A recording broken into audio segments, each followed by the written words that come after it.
Sir Jagan గారి పైన రాయదాడి కేసులో బోండా ఉమ పరారీలో ఉన్నాడని చెప్పేసి ఒక న్యూస్ వచ్చింది సార్. మరి ఈ న్యూస్‌లో నిజమెంత ఉంది? అసలు బోండా ఉమకి రాయదాడికి ఏమైనా సంబంధం ఉందా సార్? అనేక మలుపులు తిరుగుతూ ఉంది, రోజుకొక ట్విస్ట్. హ్మ్. సో యాక్చువల్గా ఫస్ట్ ఈ రాయదాడి జరిగినప్పుడు వైసీపీ వాళ్ళేమో ఇది చంద్రబాబు వేయించాడని చెప్పారు. తెలుగుదేశం వాళ్ళు ఈ కుట్ర చేశారని చెప్పారు. సాక్షులు కూడా ప్రధానంగా కథనం వచ్చింది. దాని తర్వాత అందరూ ప్రెస్ మీట్లు పెట్టారు, కొంతమంది ధర్నాలు చేశారు, ఇవన్నీ జరిగాయి. తర్వాత జగన్ కూడా గుడివాడలో మీటింగ్లో ఇది చంద్రబాబు, పవన్ కళ్యాణ్, బీజేపీ కలిసి చేయించారు అనేది అతను కూడా ఆరోపించాడు. ఓకే. మరోవైపు తెలుగుదేశం వాళ్ళ వెర్షన్లో చూసుకున్నప్పుడు అక్కడ ఒక యూనిటీ లేదు, కన్ఫ్యూజన్ ఉంది. ఫస్ట్ ఏమో ముందుగా మోడీ ఖండించాడు, దాని తర్వాత చంద్రబాబు ఖండించాడు. కానీ చంద్రబాబు ఒక పక్క ఖండిస్తుండగానే లోకేష్ ట్వీట్ బయటకు వచ్చింది. అందులో ఏమో రాయి ఎక్కడి నుంచి వచ్చావంటే తాడేపల్లి నుంచి వచ్చానని చెప్తుంది అని చెప్పి ఇది అదేంటి మన కోడికత్తి 2 అని చెప్పాడు. తర్వాత అచ్చెన్నాయుడు కూడా అదే వెర్షను. సో దాని తర్వాత చంద్రబాబు కూడా మైండ్ మార్చుకొని డ్రామా ఆడుతున్నాడు జగన్ అనేసి ఆయన కూడా విమర్శించాడు. పవన్ కళ్యాణ్ అయితే ఆ పూలమాల సందులో రాయి పెట్టుకొని తనే కొట్టుకున్నాడేమో ఎవడికి తెలుసు అని అతను మాట్లాడాడు. సడన్గా పోలీసులు ఎప్పుడైతే సీరియస్గా దీని మీదకి వెళ్ళారో సడన్గా తెలుగుదేశంలో ఎందుకో ఒక రకమైన ఉలికిపాటు కనబడింది. వాళ్ళు సడన్గా మళ్ళీ లోకేష్ ట్వీట్ చేశాడు, క్వార్టర్ బాటిల్ 350 రూపాయలు ఇవ్వలేదని రాయి విసిరాడు అని చెప్పారు. మొన్నటి వరకు, అంతకుముందు వరకేమో జగనే వేయించుకున్నాడని, ఇప్పుడేమో క్వార్టర్ బాటిల్ ఈ సభకు పిలిచడానికి క్వార్టర్ బాటిల్ ఇచ్చారు, కానీ 350 ఇస్తా అన్నారు, అది ఇవ్వలేదు కాబట్టి వాడు రాయి వేసాడు అన్నది. పోనీ దానికైనా కట్టుబడి ఉన్నారా? లేదు. మళ్ళీ ఏమైంది, ఇది నిన్న బోండా ఉమ ఒక ఫస్ట్ ఏమో ఏబిఎన్ వాళ్ళతో మాట్లాడాడు. అందులో బోండా ఉమ ఏం చెప్పాడంటే, ఇది నా మీద చేస్తున్నారు, కుట్ర జరుగుతుంది నన్ను ఇరికించడానికి, వాడెవడో పక్కన అన్నా క్యాంటీన్ మూసేశారని రాయేశాడు అని చెప్పాడు. మళ్ళీ అతనే ఇంకొక ప్రెస్ మీట్లో ఏం చెప్పాడు, మళ్ళీ యాడ్ చేశాడు క్యాంటీన్ ఇది, మళ్ళీ మన లోకేష్ చెప్పిన దాన్ని ఇతను కూడా యాడ్ చేశాడు. 300 ఇవ్వలేదని, వాళ్ళ అమ్మకి 100 రూపాయలు 200, వాళ్ళ అమ్మకి 200, ఇతనికి 300 ఇవ్వలేదని ఏదో చీకట్లో కోపంతో రాయేశాడు, అది పొరపాటున తగిలింది, అదేం పెద్ద విషయం కాదు అని అతను మాట్లాడుతున్నాడు. ఓకే. మాట్లాడి నా మీదగా నన్నేమన్నా ఇరికించడానికి ట్రై చేస్తే మాత్రం జూన్ 4 తర్వాత అందరూ అంతు చూస్తానని అతను బెదిరిస్తున్నాడు.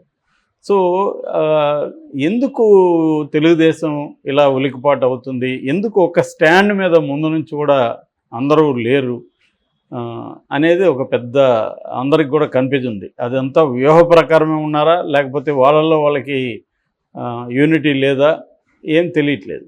సో ఇప్పుడు బోండా ఉమ పరారులో ఉన్నాడని కొన్ని పత్రికలు రాస్తున్నాయి.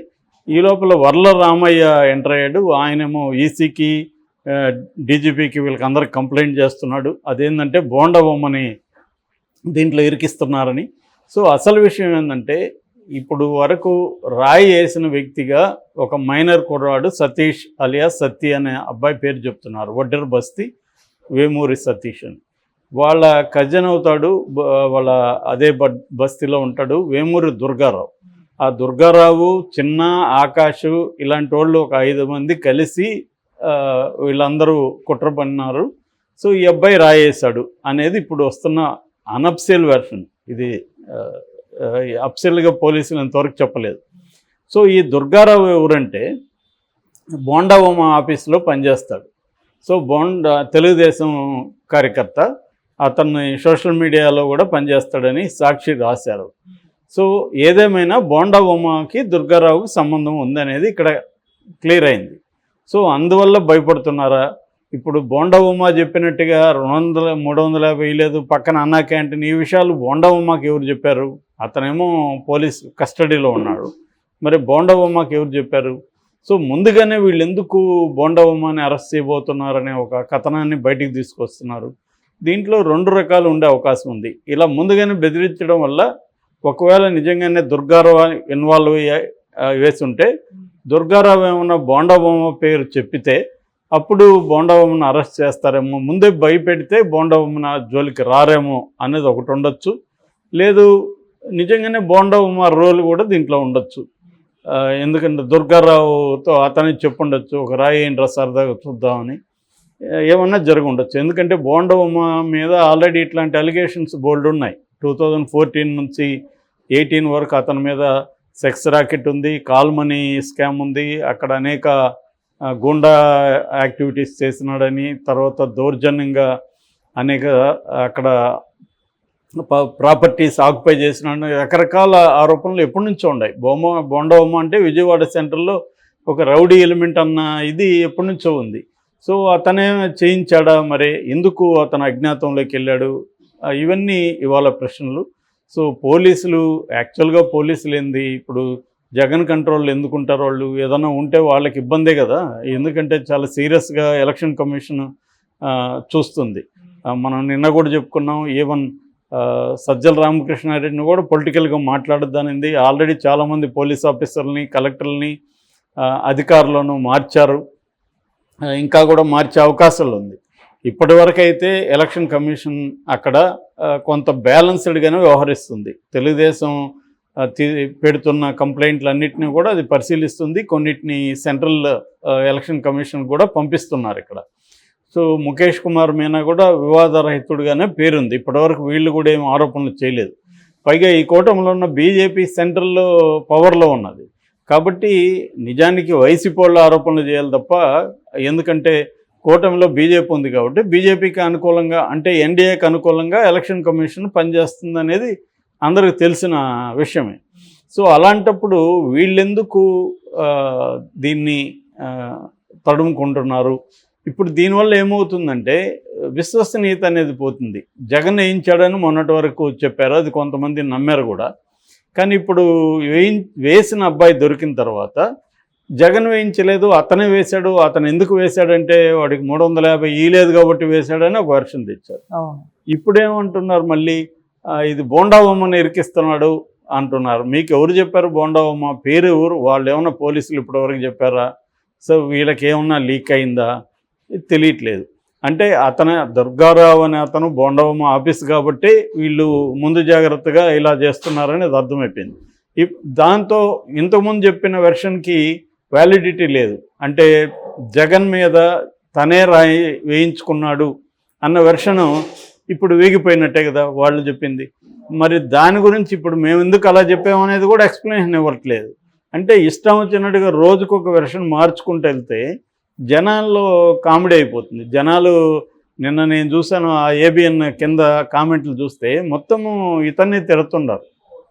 నిజానికి ఏబిఎన్ అనేది తెలుగుదేశాన్ని సపోర్ట్ చేసే ఛానల్, కానీ దాంట్లో ప్రధానంగా సబ్స్క్రైబర్స్ వాళ్ళు ఎక్కువ ఉంటారు.